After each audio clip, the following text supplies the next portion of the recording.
যখনই আপনি বলছেন মেরি ক্রিসমাস, নাউযুবিল্লাহ, তার মানে আপনি স্বীকার করলেন আজকে আল্লাহ রাব্বুল আলামিন ঈসা আলাইহিস সালামকে জন্ম, নাউযুবিল্লাহ মিন যালিক।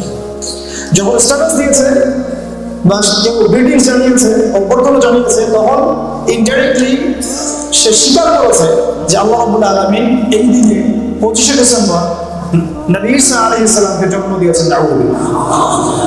স্বীকার করেছেন ইনডাইরেক্টলি। আমাদের অনেক মুসলিম নেতা আজকে অভ্যর্থনা জানিয়েছে, অনেক মুসলিম পলিটিশিয়ান অভ্যর্থনা জানিয়েছে, অনেক মুসলিম আলেমকেও দেখলাম অভ্যর্থনা জানাতে। জি, আমি দেখাতে পারবো, প্রমাণ আছে আমার কাছে। অনেক মুসলিম আলেমকেও দেখলাম আজকে অভ্যর্থনা জানাতে। একজন মানুষ যখন এটা বিশ্বাস করে যে আমার ধর্মীয় জীবনে কোরআন, সুন্নাহ, নবী সাল্লাল্লাহু আলাইহি ওয়াসাল্লামের জীবনী এগুলোর স্থান আছে, কিন্তু অর্থনীতি, রাজনীতি, সমাজনীতি, আমার পরিবার, আমার সংস্কৃতি, আমার শিক্ষায় এগুলোর প্রয়োজন নাই। যখন একজন মানুষের এরকম একটা কুফরি চিন্তা চেতনা থাকে, তখন এই বড়দিনের দিন, সোকল্ড বড়দিন আর কি, সোকল্ড বড়দিন এই জন্য বলছি কারণ এই দিনে যে ঈসা আলাইহিস সালামের জন্ম হয়েছে কোনো অথেন্টিক সোর্সে প্রমাণিত না, কোনো অথেন্টিক সোর্সে প্রমাণিত না যে আজকে 25শে ডিসেম্বরে নবী ঈসা আলাইহিস সালামকে আল্লাহ পৃথিবীতে পাঠিয়েছেন, কোনো অথেন্টিক সোর্সে নাই। বরং আল্লাহ কোরআনুল কারীমে সূরা মারিয়ামের মধ্যে এমন একটা সময় নবী ঈসা আলাইহিস সালামের জন্মের কথা এসেছে যখন খেজুর পাচ্ছিল, খেজুর পাচ্ছিল। মারিয়াম আলাইহিস সালাম প্রসব বেদনায় পাথর ছিলেন এবং খেজুর গাছের নিচে তিনি হেলান দিয়েছিলেন। আল্লাহ রাব্বুল আলামিন বলেছেন খেজুর গাছের নাড়া দাও, উপর থেকে খেজুর পড়বে। তার মানে মৌসুমটা ছিল খেজুর পাকার মৌসুম।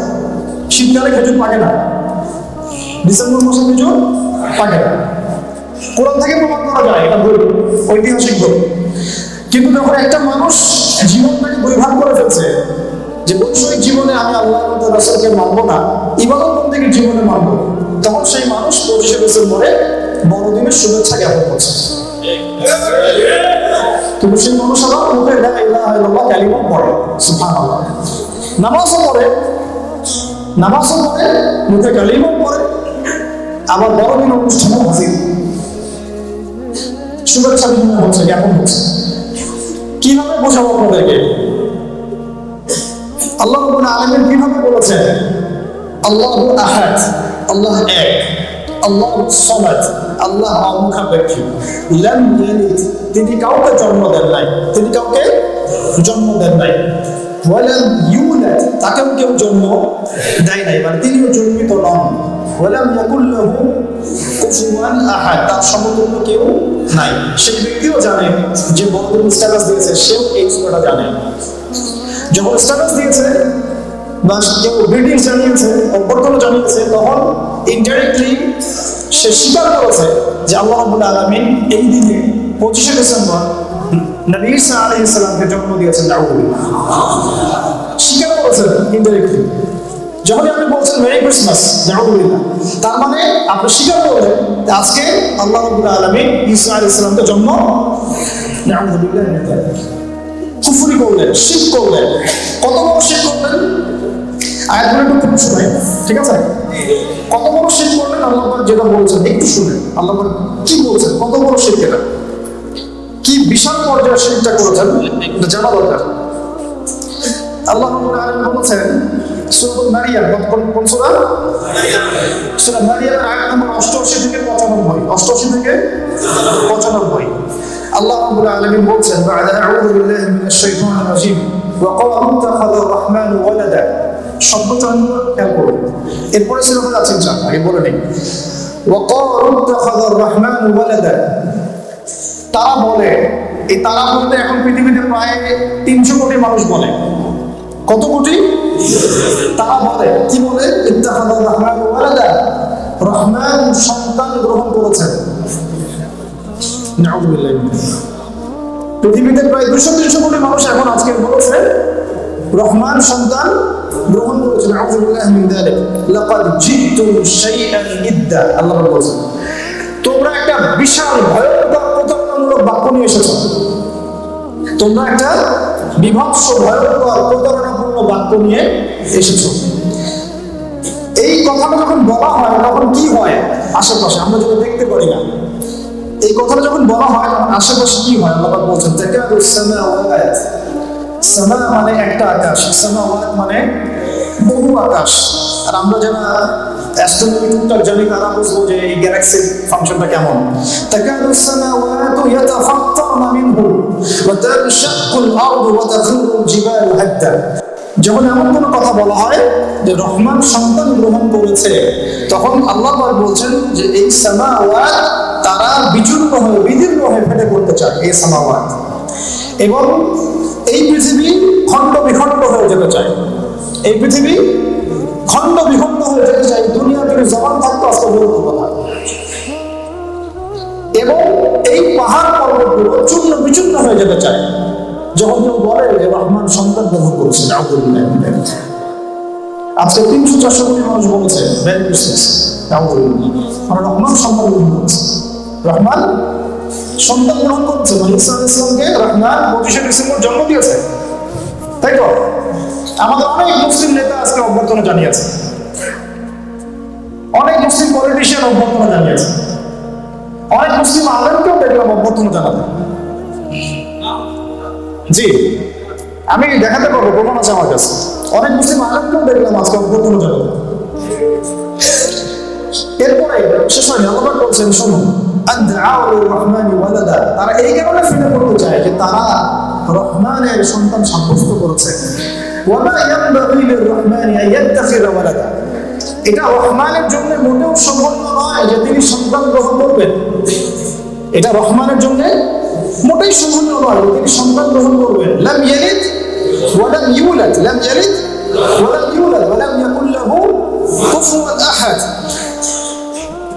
আল্লাহ তাআলা বলেন, ইন কুল্লু মান ফিস সামাওয়াতি ওয়াল আরদি ইল্লা আতির রহমানি আবদা। কত স্ট্রং একটা ওয়ার্ড! এই আসমানে, এই সামাওয়াতে, আসমান সমূহে এবং জমিনে এমন কেউ নাই, আসমান সমূহে এবং জমিনে এমন কেউ নাই যে রহমানের সামনে বান্দা হিসেবে হাজির হবে না। কেউ নাই রহমানের সামনে বান্দা হিসেবে বা দাস হিসেবে হাজির হবে না। সবাই দাস, আমরা আল্লাহর কি দাস। একজন আল্লাহ দাসকে আল্লাহ সন্তান বানিয়ে দিয়েছে, আল্লাহ দাসকে আল্লাহ সন্তান বানিয়ে দিয়েছে আমরা। নাউযু বিল্লাহি মিন যালিক। আল্লাহ বলেন, লাকাদ আহসাহুম ওয়া আ'আদ্দাহুম আ'আদ্দা। সুবহানাল্লাহ, সুবহানাল্লাহ। লাকাদ আহসাহুম ওয়া আ'আদ্দাহুম আ'আদ্দা। প্রত্যেক ইন্ডিভিজুয়াল পারসন আমরা শুনি আয়াতটা। আল্লাহ বলেন, আমি আমার দাসদেরকে, আল্লাহ তার দাসদেরকে একজন একজন করে গুণে গুণে রেখেছেন। সুবহানাল্লাহ। মানে আল্লাহকে গণনার মধ্যে আপনিও আছেন, আমিও আছি, আপনিও আছেন, আপনিও আছেন। একজন একজন করে আল্লাহ রাব্বুল আলামিন তার দাসদেরকে গুণে রেখেছেন। এই পৃথিবীতে যত মানুষ এখন আছে সবার ইন্ডিভিজুয়াল বায়োডাটা আল্লাহর কাছে আছে। এর আগে যত কোটি কোটি মানুষ চলে গেছে সবার আছে, এরপরেও যত কোটি কোটি মানুষ আসবে সবার আছে। আল্লাহ পাক এত মহান, এত বড়, আল্লাহু আকবার। সেই আল্লাহ পাকের সন্তান সাব্যস্ত করে আমরা আজকে মেরি ক্রিসমাস বলছি। কত বড় সে, কত বড় পাপ চিন্তা করেছেন কিনা। ওয়াকুল্লুহুম, শুধু তাই না, শেষেরটা হচ্ছে ওয়াকুল্লুহুম, এবং তাদের সবাই আমার সব দাস। ওয়াকুল্লুহুম আতিহি ইয়াওমাল কিয়ামাতি ফারদা। সুবহানাল্লাহ।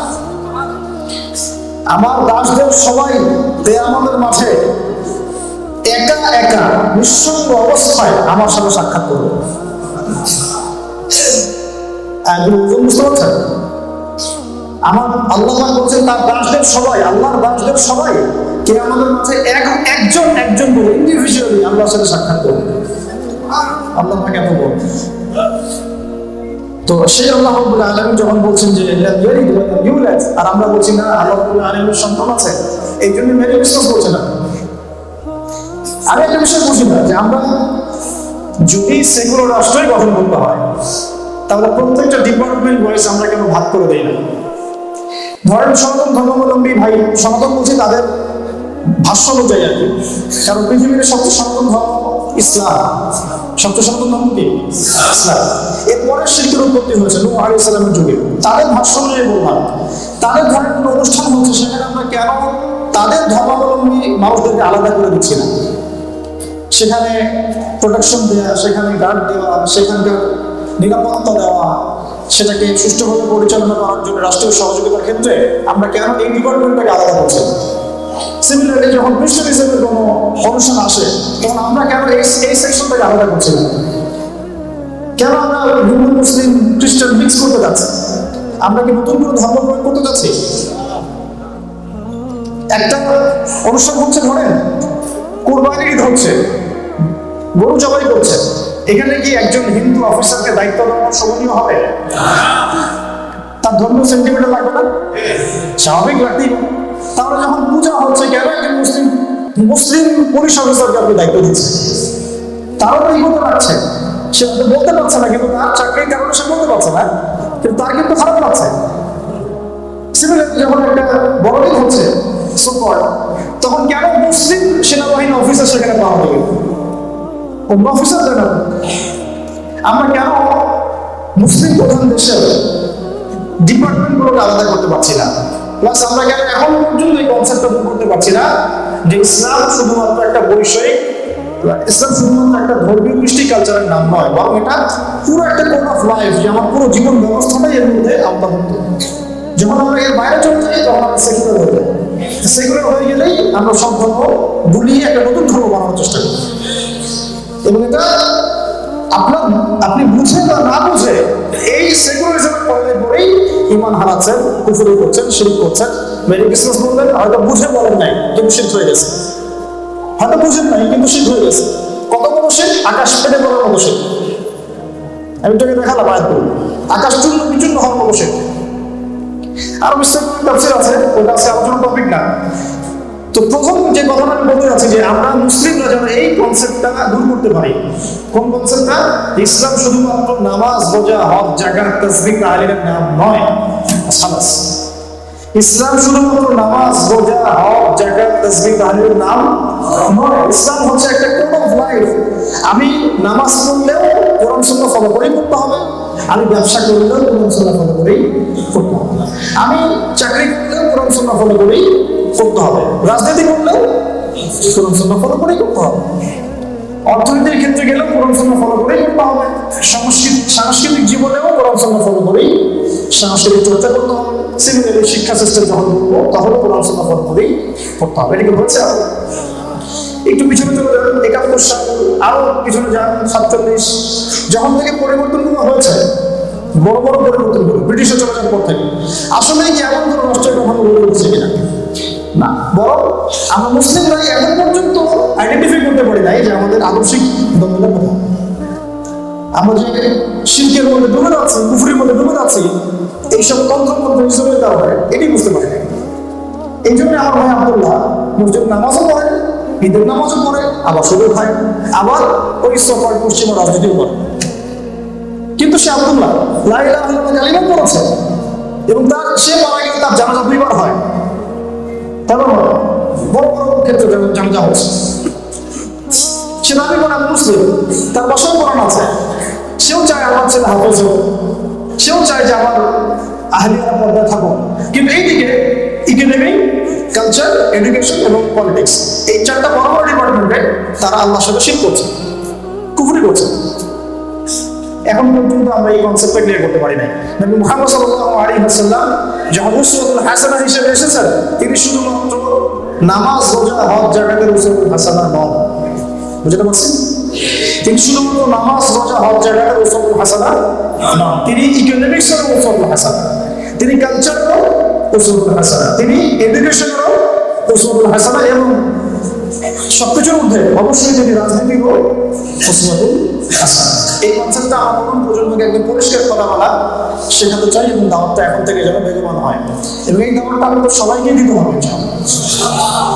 এখনকার তরুণ প্রজন্ম যদি এই মৌলিক জায়গাগুলো ঠিক করে ফেলতে পারে, আজকে না হোক ইনশাআল্লাহ আজ্জা ওয়া জাল, আজকে থেকে 10 বছর 20 বছর পরে হলেও বাংলাদেশ একদিন না একদিন ইসলামিক রাষ্ট্র হবে ইনশাআল্লাহ।